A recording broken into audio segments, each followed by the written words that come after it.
Ok, perfecto. Vamos a empezar a estudiar el libro de los jueces. Vamos a comenzar con Jueces capítulo 1 y vamos a avanzar hasta el capítulo 3, el verso 6. Ok, vamos a ir conociendo el contexto de la época de los jueces con preguntas. O sea, vamos a hacer preguntas primero. Vamos a ver qué tanto ustedes pueden recordar de lo que han ido estudiando el libro de los jueces. Ok, primero. ¿Quién fue primero? ¿Josué o Moisés? Primera pregunta. Mm, fácil, ¿verdad? Sí. Pues Moisés. Moisés, excelente. ¿Cuál era la misión de Moisés? ¿Cuál era la misión de Moisés? Sacar al pueblo de Israel de Egipto, de la esclavitud, Ujú. ¿Qué más? para ir a adorar al Señor, donde el Señor le dijese. Ujú. Ajá, y fueron al monte, ¿recuerdan el monte Sinaí? El Y monte ahí, Sinaí. ajá, y ahí el Eterno les dio estatutos y mandamientos al pueblo de Israel por medio de Moisés, ¿verdad? Ujú. Muy bien. Eh, ok, ahora pregunta, otra pregunta. En la escritura, a nosotros, por ejemplo, qué sé yo, cuando se nos están diciendo eh, que hay un Dios, en la escritura se menciona que ese Dios es el Dios de tres personajes importantes en la Biblia. ¿Quiénes son esos tres personajes importantes?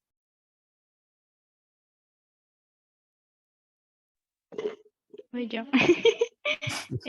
Sería el Dios de Abraham, de Isaac y de Jacob.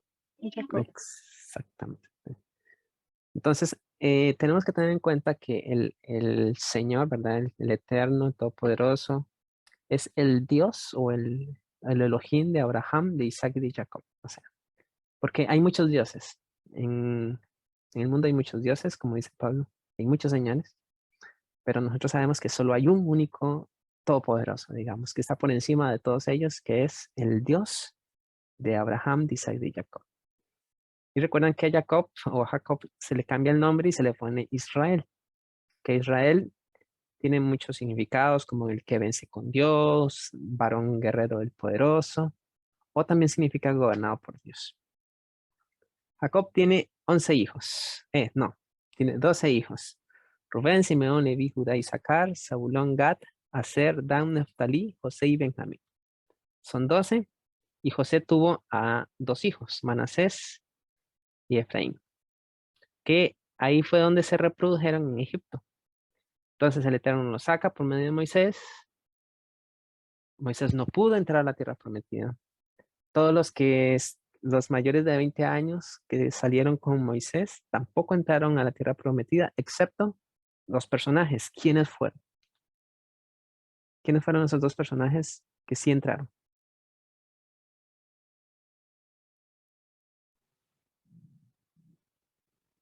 Josué y Caleb. Ok, Josué y Caleb. Y pasa el tiempo, ¿no? Entran a la tierra prometida, pasan el río Jordán, destruyen a las naciones, a Jericó, destruyen a la ciudad de Ai también, y otras muchas ciudades cananeas. Un montón de acontecimientos que ya los estudiamos en el libro de Josué. Eh, algunos que lo podríamos ver como fracasos, pero en realidad era para nuestra enseñanza, también todas esas cosas escritas para nuestras enseñanzas, como cuando estuvo este hombre que tomó prendas en Jericó. Se me olvidó el nombre. Se llama, mm, mm, ¿cómo se llama? Acá. Acam. Ujú. Se llama Acam, ¿verdad?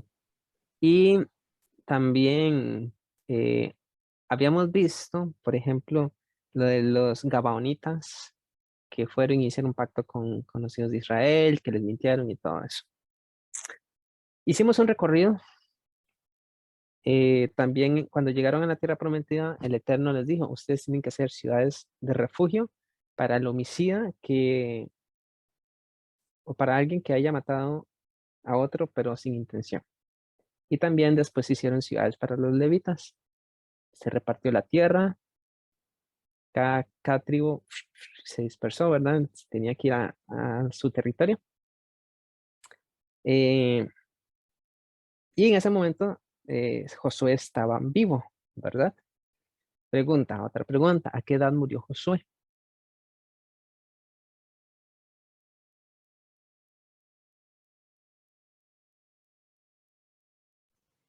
¿Eran 110? A la edad de 110 años. Ujú. Entonces, recuerdan que, por ejemplo, si él a los 110 años, cuando salió de Egipto, tenía más de 20. De eso estamos completamente seguros porque era de los que estaban de 20 para arriba, ¿no? Porque el Eterno dijo, únicamente Caleb y Josué son los que van a poder entrar a la tierra prometida. Y eran los que tenían más de 20. Pero también, si ustedes se dan cuenta, pasaron 40 años. 40 años en el desierto, entonces Josué ya tenía más de 60 años. Incluso el libro de Josué, más o menos se dice que lo que abarca son como 10 años por ahí, 9 años. Y después de eso, Josué vivió un poco más de tiempo. Entonces, algunos dicen como que Josué cuando, cuando entró a la tierra prometida ya tenía por lo menos ahí sus 80 años, por lo menos, 80, 90 años, algo así. Entonces no estaba tan joven, ya era un anciano, digamos. Entonces, ok, ya vimos que Moisés fue antes que Josué y pregunta nuevamente, ¿quién fue el sucesor entonces de Josué? ¿Quién fue el sucesor de Josué? Ujú. No hubo, dice No. Raquel, ¿verdad? Ok, no hubo. Y ese es el problema, ¿no? Que no hubo. Entonces, ven ustedes que la situación, o sea, Josué fue un hombre siervo del Eterno, como se menciona en los últimos capítulos de Josué, que ya él se convirtió en siervo del Eterno. Al principio era siervo de Moisés y después siervo del Eterno. Y después de la muerte de Josué, se va a desatar un caos terrible, digamos, una época oscura en la nación de Israel, en donde la característica principal del libro de los jueces, ¿cuál es? ¿Qué es lo que dice en la escritura acerca del libro de los jueces? Que hacía cada gente, cada persona. Ujú. Dígame, a ver. ¿Se acuerdan? Cada quien hacía lo que bien le parecía. Vamos nuevamente a la escritura. Ok, bueno. eh, ok, entonces, Alina ya la pusieron en contexto y estábamos diciendo eso, ¿no? Que la característica de la época de los jueces era esa, ¿no? En resumen, cada quien hacía lo que bien le parecía. Ese es el contexto, ¿no? Eh, ok, entonces, bueno, surgen preguntas. Otra pregunta es, ¿dónde ubicamos en la línea del tiempo de la historia del pueblo de Israel, dónde vamos a ubicar la historia de los jueces? Bueno, por eso les preguntaba, ¿quién era primero, Josué o Moisés? Porque aunque ustedes no lo crean, mucha gente no sabe. Mucha gente no sabe si fue primero, por ejemplo, David o Abraham. No saben, porque no tienen el conocimiento de la escritura en su contexto, sabiendo la cronología de la Biblia. Y es importante saber eso, muy importante. Saber, por ejemplo, a quién ubico primero, si ubico primero a Isaías o ubico primero a David, por ejemplo, o a Samuel, o a quién ubico primero, a Isaías o a Ezequiel, o a Malaquías o a Isaías. Todo eso es importante. Aunque ustedes no lo crean, conocer la historia del pueblo de Israel nos va a ayudar a nosotros a poder entender de una mejor manera la escritura, toda la escritura, porque esa escritura fue dada al pueblo de Israel, el cual nosotros estamos estudiando. Y por eso es que en un momento les dije a ustedes y les pregunté, el Dios de Abraham, de Isaac, de Jacob, el Dios de Israel, de los hijos de Israel, el mismo Dios que estuvo en Egipto, el que los sacó, bueno, el que estuvo con el pueblo de Israel en Egipto, que los sacó, que los llevó a la tierra prometida, y después de estar en la tierra prometida, cuando Josué los introduce, que muere Josué, viene la historia de la época de los jueces. Y esa es la línea del tiempo. La vamos a ubicar después de Josué y antes de quién. Antes de... Ujú. ¿De Samuel? Y ¿Samuel fue un juez o no fue un juez? Sí, Samuel fue juez. Fue juez, exactamente. Entonces, em, de hecho, ¿quién fue el último juez de todos los que estuvieron ahí? Aquí no se relata el Samuel, pero ¿quién fue el último juez de todos? Samuel. Samuel. Ujú. Samuel, ¿verdad? Y después de eso viene la época del reinado, el reinado del pueblo de Israel, que está Saúl. Después de Saúl tenemos a David y Salomón, y ahí después de Salomón sigue la historia de Roboam, Jeroboam, se dividen, y ahí ya la historia cambia, ¿no? Pero aquí, ok, nos vamos a ubicar después de Josué y antes de la época de los reyes, ¿sí? De los reyes de las 12 tribus, que en este caso fue Saúl. Ujú, fue Saúl. De acuerdo a Hechos capítulo 13, Hechos capítulo 13, verso 20, que estaba Pablo hablando, él relata y dice que en la época de los jueces hasta Samuel duró aproximadamente 450 años. Si ustedes se dan a la tarea de verificar eso, les va a dar exactamente hasta Samuel 450 años, la época de los jueces. Si los quieren contar, ¿verdad? Entonces, porque por ejemplo, algunas personas dicen, duró entre 300 y 400, 350, 450 años, ajá. O sea, más o menos uno lo puede ubicar en esa fecha, pero si hacemos un conteo así minucioso, da 450 años. Em, y bueno, igual, eso no es así muy relevante, importante, que si no se pierde la salvación, ¿no? Pero es interesante saberlo, porque también vamos a poder ubicar, eh, digamos, la cantidad de años generales que hay desde Adán, por ejemplo, hasta el Mesías, que se dicen que hubieran 4000 años. Y del Mesías hasta acá tenemos 2000 años más, que son 6000 años, más aproximadamente. Años más, años menos, días más, días menos, no sabemos. Solo Dios sabe. Él tiene el control de todo y sabe en qué momento va a decir, ahora sí, vaya hijito mío, vaya a traer a su novio, ¿verdad? Pero es algo que solo el Padre tiene en su voluntad. Ahora,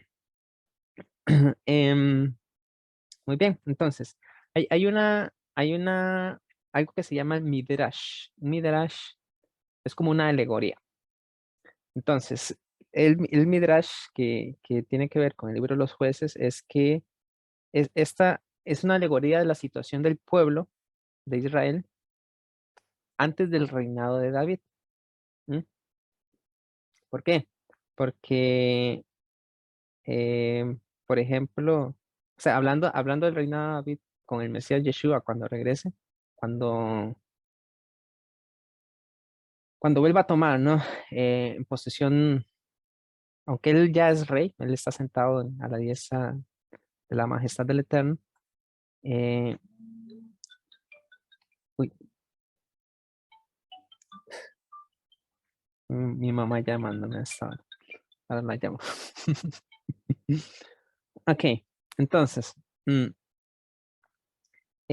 sí, hay un midrash ahí de que, por ejemplo, antes del reinado de David, cada quien hacía lo que bien le parecía, ¿no? Hablando también de esta época y de este periodo que estamos viviendo de, en el exilio, ¿no? Ok.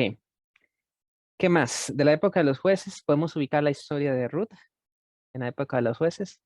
Em, podemos ubicar la historia de Ruth. Y también, como les dije antes, aquí no se relata la vida ni de Samuel ni la de Elí, pero ambos fueron jueces. Ujú. Listo, ok. Eso es como datos generales. En hebreo la palabra jueces es shoftim. Vamos a ver si aquí lo puedo. Voy a ponerlo acá en. Vamos a ver si aquí lo tengo. ¿No? Así. ¿Dónde puedo saber cuál es la versión que necesito? Aquí no la tengo. Ingresa el versículo, el capítulo. No sé cómo buscar las versiones en esta Biblia. Me hace falta más conocimiento de estas aplicaciones. Bueno. No se puede cambiar. No lo puedo cambiar. Ni tengo la menor idea cómo se cambia. Así aquí se cambia. Voy a cambiar la Biblia. Voy a cambiar la Biblia por la Reina Valera con números strong.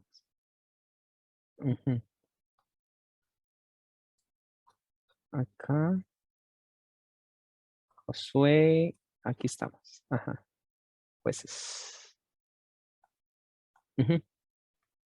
Entonces, en hebreo la palabra para jueces es la palabra shoftim, que viene del verbo shafat, que tiene que ver con juzgar.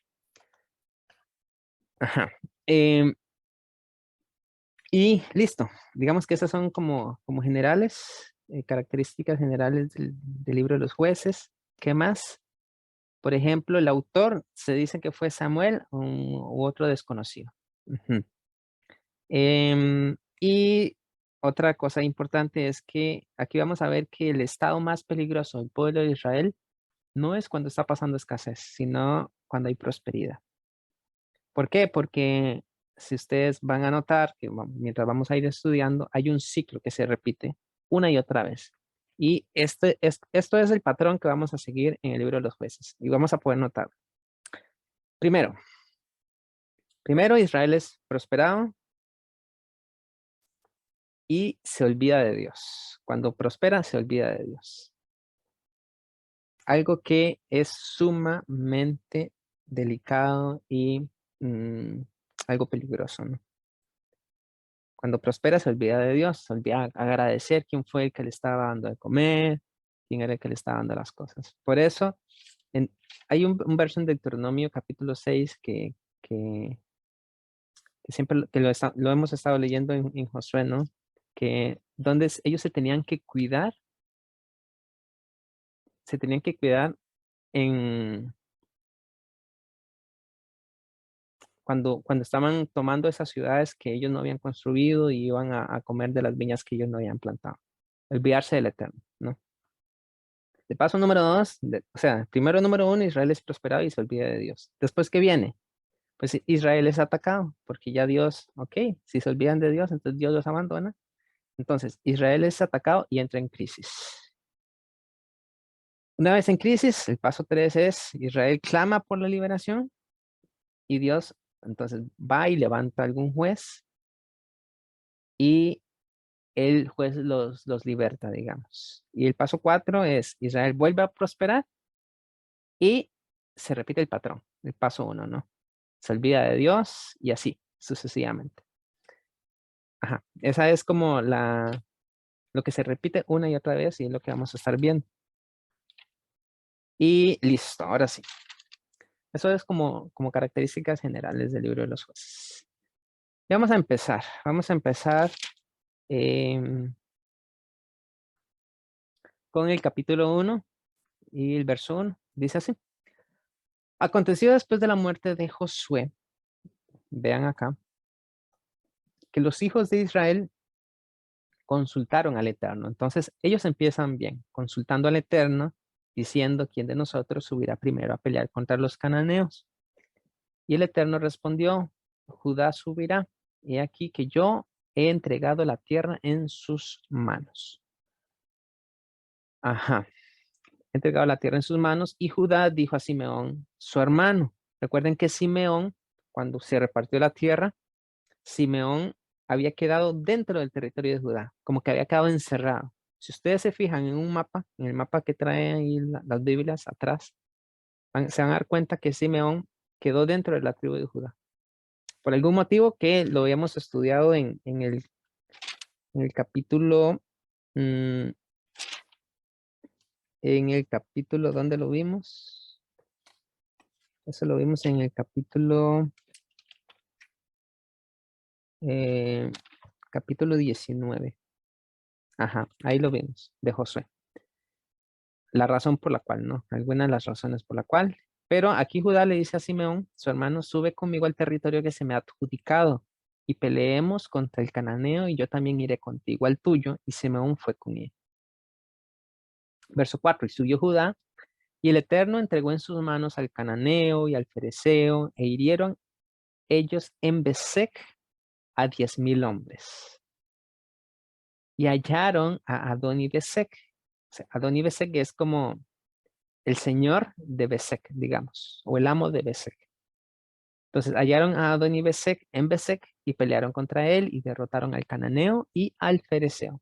Mas Adoni Besec huyó y le siguieron y le prendieron y le cortaron los pulgares de las manos y los pies. Importante, ¿no? Bueno, interesante de que le corten los pulgares. Este de acá y o sea, el dedo gordo del pie y el de la mano, de ambos. ¿Por qué? La razón dice, entonces dijo Adonibesec, 70 reyes cortados, los pulgares de sus manos y de sus pies recogían las migajas debajo de mi mesa. Como yo hice, así me ha pagado Dios. Y le llevaron a Jerusalén, donde murió. Entonces, esta fue la razón, ¿no? Porque él tenía sufriendo, ¿no? A 70 reyes, dice, que los tenía ahí, dice, debajo eh, de su mesa. Que ellos recogían las migajas debajo de la mesa de Adonibesec. Bueno, también hay algunas cosas interesantes de lo que pasa con una persona cuando le cortan los pulgares de sus manos y de sus pies. Si ustedes se meten a internet, se van a dar cuenta de que algo pasa con nosotros. Por ejemplo, que podemos perder el equilibrio. En aquella época, algunos padres le cortaban los pulgares de las manos y los pies a los hijos para que ellos no pudieran agarrar una espada, por ejemplo. Entonces, como no podían agarrar la espada, no podían entrar al ejército, digamos, no, eran incapacitados. Entonces, de esa manera se libraban de que sus hijos fueran al ejército y en vez de hacer eso, entonces ellos se dedicaban, por ejemplo, a remar, porque para remar no ocupaban tener los pulgares, únicamente agarraban los remos y comenzaban a hacer chup, así. Pero bueno, son datos nada más. Y es lo que provoca, ¿no? Cortar los pulgares de sus manos es que queden totalmente incapacitados para las obras, ¿no? O sea, podríamos perder dedos de la mano, pero si perdemos el pulgar, casi que no se puede agarrar porque es el dedo que se usa para agarrar. Em, ok, entonces, el verso 8 dice que combatieron los hijos de Judá a Jerusalén y la tomaron y pasaron a sus habitantes a filo de espada y pusieron fuego a la ciudad. Después los hijos de Judá descendieron para pelear contra el cananeo que habitaba en las montañas, en el Negev y en los llanos. Y marchó Judá contra el cananeo que habitaba en Hebrón, la cual se llamaba antes Kiriat Arba, e hirieron a Sesai, a Aimán y a Talmai. Vean que dice Kiriat Arba, que significa ciudad de Arba o ciudad de los cuatro. ¿Por qué? Porque se suponía que ahí habían 4 gigantes. Entonces, por eso se llamaba la ciudad de los 4.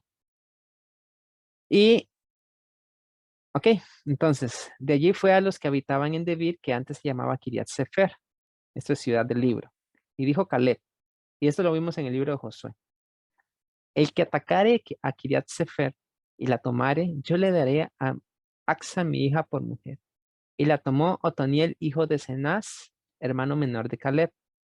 Y él le dio a Axa su hija por mujer. Cuando ella se iba con él, la persuadió que pidiese a su padre un campo. Y ella se bajó del asno y Caleb le dijo, ¿qué tienes? Ella entonces le respondió, concédeme un don, puesto que me has dado tierra del Negev, dame también fuentes de aguas. Entonces Caleb le dio las fuentes de arriba y las fuentes de abajo. Ujú. Muy bien, entonces aquí algo que, por ejemplo, los hijos de Israel tenían que dar por las hijas, ¿no? Cuando se querían casar era una dote, pero a veces muchos no tenían el dinero suficiente como para pagar esa dote y a veces se hacía algo como esto, ¿no? Que por cumplir algo, entonces lo tomaban como dote para poder tomar a la hija. Por ejemplo, en Primera de Samuel, capítulo 17, verso 25, ahí se menciona otro acontecimiento muy similar, como por ejemplo cuando Saúl dijo que le dijo al rey David que tenía que cortarle algo a los filisteos y tenía que llevárselos. ¿Se acuerdan? Ujú. Bueno, eh, y bueno, otra como alegoría que se dice acá también es, por ejemplo, aquí él le está concediendo a ellos un don, eh, pero aquí le está pidiendo aguas de arriba y fuentes de aguas, las de arriba y las de abajo, ¿no? Entonces podríamos tener muchos dones, en este caso ellos tenían terrenos, porque eso fue lo que pidió, vean acá. Eh, la tomó Toniel y dice que la persuadió a ella que pidiese a su padre un campo. Ujú. Entonces tenían territorio, pero Judá era un territorio muy árido, muy seco, era desierto más que todo. Entonces de nada servía tener un campo grande si no tenían agua. Entonces hay como una alegoría, bueno, alegoría no, como algo lindo, bonito, que uno podría decir que podríamos tener muchos dones, mucho territorio, pero sin el agua, que tiene que ver con la palabra, no sirve absolutamente para nada. Eh, y bueno, y em, de ahí, vamos a seguir leyendo. Entonces, le voy a pedir, por favor, a la hermana Solimar, ajá, que me lea desde el verso 16 hasta el verso 21. Es párrafo. Ujú.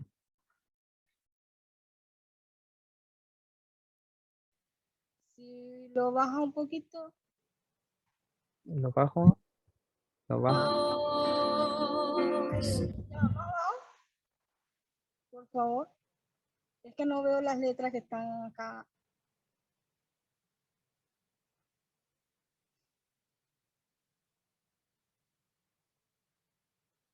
Ok, pero para ver un momento acá. Compartir pantalla otra vez. Ahí, ahí los ve. Sí, pero bájemelo un poco. Ahí. Sí veo las letras. Lo que pasa es que, ajá, Ujú. el 16 dice, y los hijos del Ceneo, suegro de Moisés, subieron de la ciudad de las palmeras con los hijos de Judá al desierto de Judá, Ujú. que está en el Negev, cerca de Arad, y fueron y habitaron con el pueblo. Y fue Judá con su hermano Simeón y derrotaron al cananeo que habitaba en Cefat y la asolaron y pusieron por nombre a la ciudad Orma. Tomó también Judá a Gaza con su territorio, Ascalón con su territorio y Ecrón con su territorio. Y Jehová estaba con Judá, quien arrojó a los de las montañas, mas no pudo arrojar a los que habitaban en los llanos, los cuales tenían carros cerrados. Y dijeron, y dieron Hebrón a Caleb, como Moisés había dicho, y él arrojó de allí a los 3 hijos de Anat, mas al Jebuseo que habitaba en Jerusalén no lo arrojaron los hijos de Benjamín, y el Jebuseo habitó con los hijos de Benjamín en Jerusalén hasta hoy. Ok, muchas gracias, hermana. Entonces, vean acá, en el verso 16 se dice que, dice los hijos del Ceneo, suegro de Moisés. ¿Se acuerdan quién era el suegro de Moisés? Era Jetro, ¿verdad? Ajá, entonces dice que aquí están los hijos del Ceneo, suegro de Moisés. Que más adelante vamos a ver quiénes eran estos, ¿no? Porque aquí dice que es Ceneo. Y vean lo que pasa, ¿no? Por ejemplo, aquí en el verso 19, si ustedes notan, ¿qué dice? ¿Qué dice? Dice que el Eterno estaba con Judá, quien arrojó a los de las montañas. Pero ¿qué dice acá? Dice, mas no pudo arrojar los que estaban, a los que habitaban en los llanos. Por ejemplo, dice más el Jebuseo, en el verso 21, que habitaba en Jerusalén, no lo arrojaron los hijos de Benjamín. ¿Y qué pasó? Entonces el Jebuseo habitó con los hijos de Benjamín en Jerusalén hasta hoy, hasta el día que se escribió ese libro, ¿no? Entonces, aquí estamos viendo como que no se está cumpliendo el mandato que el Eterno le había dado a Moisés y a Josué, de que tenían que exterminar a todos estos cananeos, digamos. Ok, yo les voy a leer esta parte, vean, dice, también la casa de José subió contra Betel y el Eterno estaba con ellos, y la casa de José puso espías en Betel, y ciudad que antes se llamaba Luz, ciudad antes que se llamaba Luz. Y los que espiaban vieron un hombre que salía de la ciudad, vean, vieron un hombre que salía de la ciudad y le dijeron, muéstranos ahora la entrada de la ciudad y haremos contigo misericordia. Y él les mostró la entrada de la ciudad y la hirieron a filo de espada. Pero, ahí viene un pero, dice, dejaron ir a aquel hombre con toda su familia. Entonces, aquí son peros chicos, ¿no? Pero que están dejando vivo algunos. Y el mandamiento era exterminen a todos. Se fue el hombre a la tierra de los Eteos y edificó, vean, una ciudad, la cual llamó Luz, y este es su nombre hasta hoy. Entonces, este hombre vuelve a construir una ciudad. Entonces, no lo exterminan y siguen los cananeos, ¿no? Ahí en el territorio en el territorio de Canaán, ¿no? En el territorio que ahora iba a ser el de Israel.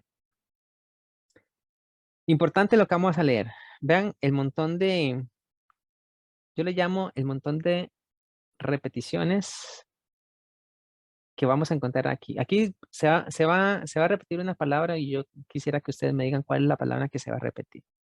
Va, dice así. Tampoco Manasés arrojó a los de Bet-Seam, ni a los de sus aldeas, ni a los de Taanac y sus aldeas, ni a los de Dori y sus aldeas, ni a los que habitaban, ni a los habitantes de Ibleán y sus aldeas, ni a los que habitaban en Megiddo y en sus aldeas, y en el cananeo persistía en habitar en aquella tierra. Entonces, otra vez acá, el cananeo persistía, ¿no? Entonces, em, y aquí viene un hecho muy importante. Este hay que marcarlo en verde o rojo fosforescente para recordarlo. Vean. Pero cuando Israel se sintió fuerte, se sintió fuerte, hizo al cananeo tributario. Y problema, esto es un problema. ¿Por qué? Dice, se sintió fuerte. Y hay un verso que dice que el que cree estar firme, ¿verdad? Mire que no caiga. Es San 1 Corintios capítulo 10, verso 12. Ujú. Y esta parte de acá fue la base, digamos, el de sentirse fuerte fue la base del problema. La base de todo el problema es ese, de sentir de que sí se puede, ¿no? O sea, de que sí se puede, de sentirme capaz de que sin obedecer al Eterno, pues si me siento fuerte, se pueden hacer las cosas. Es lo que estaba pasando con Israel.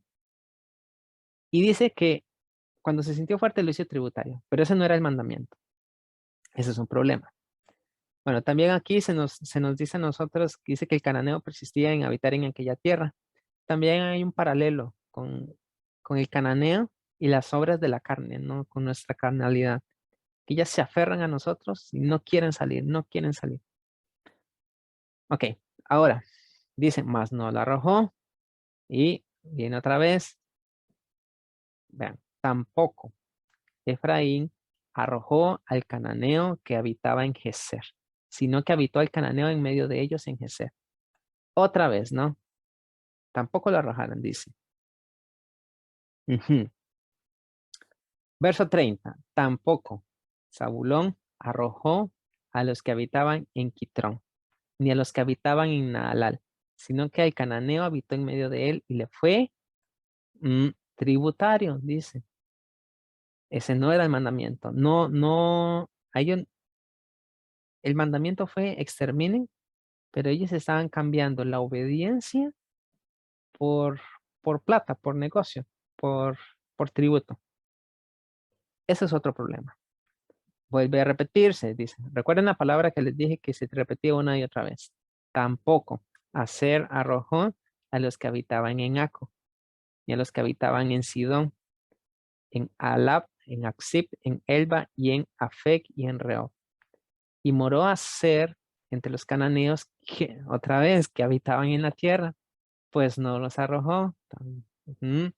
Verso 33, tampoco. Neftalí arrojó a los que habitaban en Bet-Semes, ni a los que habitaban en Bet-Anat, sino que moró entre los cananeos que habitaban en la tierra, más le fueron, otra vez se repite, tributarios. Los moradores de Bet-Semes y los moradores de Bet-Anat. Los amorreos acusaron a los hijos de Dan hasta el monte y no los dejaron descender a los llanos. Y el amorreo persistió en habitar en el monte de Eres, en Ajalón y en Salbín. Pero cuando la casa, nuevamente dice, de José cobró fuerzas o se sintieron fuertes nuevamente, ¿los arrojaron? No. ¿Qué dice? Lo hizo tributario. Y el límite del amorreo fue desde la subida de Acrabín, desde Sela hacia arriba. Pregunta, voy a hacer una pregunta. ¿Alguien estaba haciendo lo que el Eterno le había dicho a Moisés y a Josué? ¿Qué fue, qué fue lo que dijo Moisés, lo que le dijo Dios a Moisés y a Josué con respecto a todos estos cananeos? ¿Mm? Tienen que echarlos, tienen que exterminarlos. Ese fue el mandamiento. ¿Cuál es la palabra que se repite aquí a cada rato? ¿Cuál sería? ¿Cuál notaron ustedes que se repite?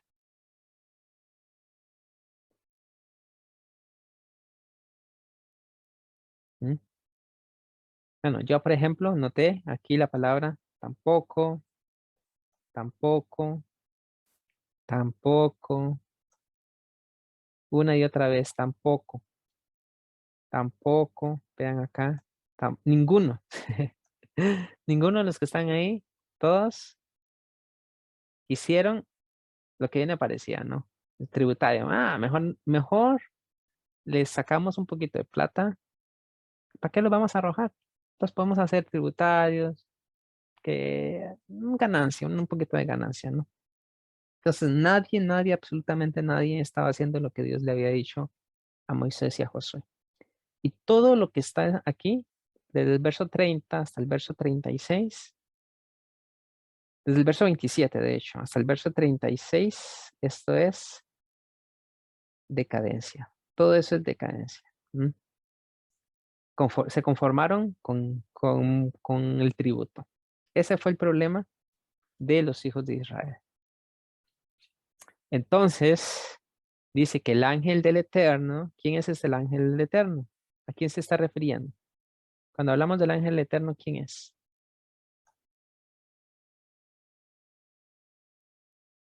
Ujú. Yeshua. Yeshua Mashiach, ¿verdad? Así. El ángel eterno, Yeshua dice, subió a Gilgal, de Gilgal a Boaquín y dijo, yo saqué de Egipto. Yeshua está diciendo esto, no el Mesías, el ángel del pacto. Y os introduje en la tierra de la cual había jurado a vuestros padres, diciendo, no invalidéis jamás mi pacto con vosotros, no invalidaré jamás mi pacto con vosotros, pero hay una condición. El verso 2 dice, con tal que vosotros no hagáis pacto con los moradores de esta tierra. O sea, esa es la condición. Cuyos altares tienen que derribar, pero dice, mas vosotros no habéis atendido a mi voz. No habéis atendido a mi voz. Y la pregunta es, ¿por qué habéis hecho esto? ¿Por qué hicieron esto ustedes? Ujú. Y aquí surgen más preguntas, ¿no? ¿Cómo vamos a contestar? O sea, ¿cómo vamos a contestar nosotros esta pregunta? Cuando, si en algún momento el Eterno nos guarde esto, ¿no? Que nos diga, mas vosotros no habéis atendido a mi voz. ¿Por qué habéis hecho esto? Ah, es que me dijeron que los mandamientos no había que guardarlos. Ah, es que muy difícil y pues no, prefería andar en mis propios pensamientos, etcétera. O sea, podríamos poner un montón de excusas, más siempre es importante, ¿no? Saber dónde tenemos puesto nuestro corazón y nuestros ojos. Y el galardón que queremos recibir también. Y es la pregunta, ¿por qué lo hiciste? ¿Por qué hiciste esto? Entonces, vean lo que dice. Por tanto, yo también digo, no los voy a echar de delante de vosotros, sino que serán de azotes para vuestros costados y sus dioses van a ser para ustedes de tropezadero, dice. Cuando el ángel del Señor habló estas palabras a todos los hijos de Israel, dice, el pueblo alzó su voz y lloró, lloró. Y llamaron el nombre de aquel lugar Boquim y ofrecieron allí sacrificios al Eterno. Pregunta, ¿se acuerdan? Bueno, primero, aquí nos vamos a detener ya. Aquí nos vamos a detener. Y vamos a meditar en estos dos versos de acá.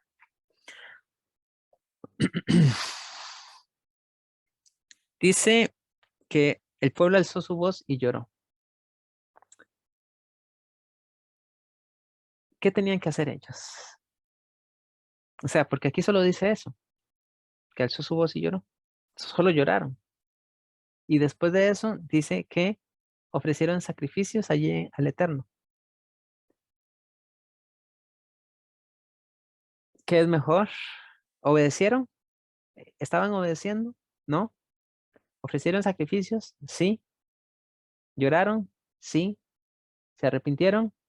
No se arrepintieron. Vamos a ver. Cuando vayamos estudiando más a fondo, vamos a darnos cuenta de que no se arrepintieron y que cada quien hacía lo que bien aparecía. Pero pregunta, ¿qué es mejor?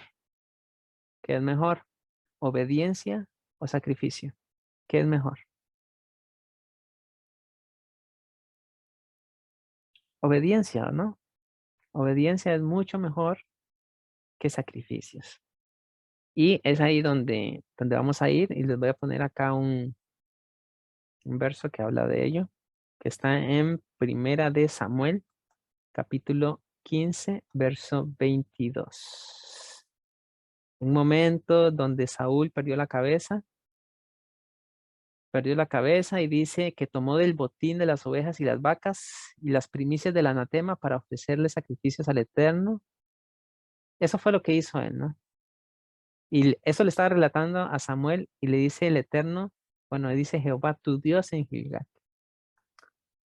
Entonces, ¿qué le responde Samuel a lo que hizo Saúl? Dice, se complace el Todopoderoso, el Eterno, tanto en los holocaustos y víctimas, como en que se obedezcan las palabras del Señor. Ciertamente el obedecer, y lo que no tienes, esto es lo que tenemos que grabar nosotros. Dice, el obedecer es mejor que los sacrificios y el prestar atención que la grosura de los carneros. Porque como pecado de adivinación es la rebelión y como ídolos e idolatría la obstinación. Por cuanto tú desechaste la palabra del Señor, Él también te ha desechado para que no seas rey. Ujú. Y ahí es donde uno dice, ay Dios mío, puede que estemos ante una situación igual a la de Saúl o una situación igual a la de los jueces, en donde simplemente vamos a llorar, pero lágrimas de cocodrilo, ¿no?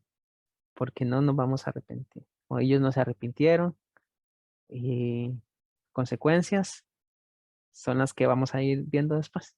Las consecuencias de esto, ¿no? Y ¿qué es lo que les dice Yeshua? Dice que ahora no los iba a echar de delante de la presencia de ellos, sino que iban a ser como azotes para sus costados. eh, ujú, y dice que sus dioses iban a ser de tropezadero para ellos. Es decir, lo que les está diciendo el ángel del pacto es, les voy a mostrar a ustedes que no son tan sabios como ustedes piensan. Ustedes quisieron hacer de acuerdo a lo que ustedes bien les parecía, ¿no? Pero les voy a mostrar que si ustedes se guían por sus propios pensamientos, no les va a ir muy bien. Ahí fue donde estuvo la decadencia del pueblo de Israel, en dejar de agradecer a Dios, en hacer lo que sus propios pensamientos habían, ¿no? Y ahí está, ahí está. Y lo vamos a dejar ahí. Iba a estudiar hasta el verso 3, hasta el capítulo 3, 6, pero dadas las circunstancias que nos acontecieron, lo vamos a dejar hasta ahí. Importante meditar eso, ¿no? Ujú. Díganme ustedes, ¿tienen alguna pregunta, algo que añadir a esto? ¿Algún verso que se les haya venido a la mente? ¿Algún pensamiento que el Eterno haya traído a ustedes?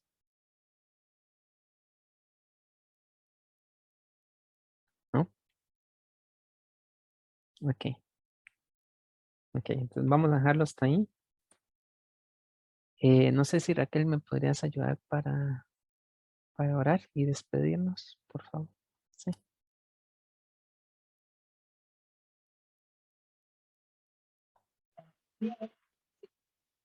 Bueno, vamos a orar entonces. Padre eterno, te alabamos y te exaltamos en este momento.